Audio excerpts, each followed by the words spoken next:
ሲሉ ደስታ ያጣወደ ምርቱልን ምከሩ ስለ ሀገር አውሩ የመግባባት መንገድ ለመስራት ምከሩ። አሳታፊነቱ አካታችነቱ ወጣቶች ላይ አብሮ እኛን በማካተቱ ወጣቶች ላይ በደንብ በመሰራቱ ደስተኛ ነኝ።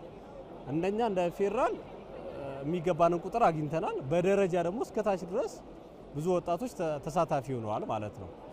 እስካሁን ባለው ሂደት ደግሞ እውነት ለመናገር ለሀገር ይህንን እድል በማግኘቴ በግለሰብ ደረጃ በጣም ደስተኛ ነኝ። ሀገራዊ ምክክር በእነዚህ በቆየሁባቸው ቀኖች በደንብ ያየሁት ነገር የሀሳብ ነጻነት ማንኛውም ብሔር በቋንቋው በባህሉ ተጠብቆለት አንዱ ሳይነቅፈው በጥሩ ሁኔታ ተከባብሮ ሀሳቡ የሚገልጽበት ሁኔታ ነው ያየሁት። ከጠበቁት በላይ ነው። በየክልሎች እየተጣራ ምን እያለ ሲመጣ የነበረው ሂደት አሁን ከምንም በላይ በአማራ መልኩ ደስ በሚል ሁኔታ ነው የታዘብኩት።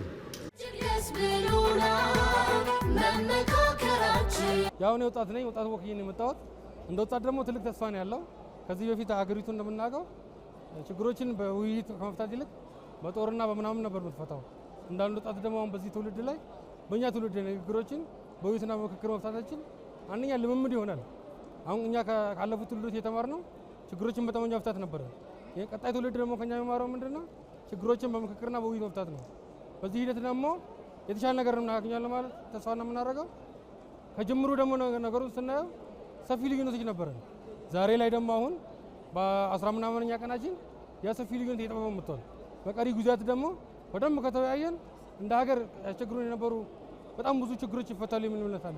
ይህ ሀገራዊ ምክክሩ በተለይም ብዙ ጥያቄ ያለባቸው የህብረተሰብ ክፍሎችን ያካተተ ከአካል ጉዳተኛ እስከ ምሁር ሁሉንም ህብረተሰብ ክፍል ያካተታና ደስ የሚል 4000 ሆኖ በኢትዮጵያ ደረጃ የተሰበሰቡ 130 ሚሊዮን ህዝቡን ወክሎ የተሳተፈ እና ያቀፋ አካታች የሆነ መድረክ ነው።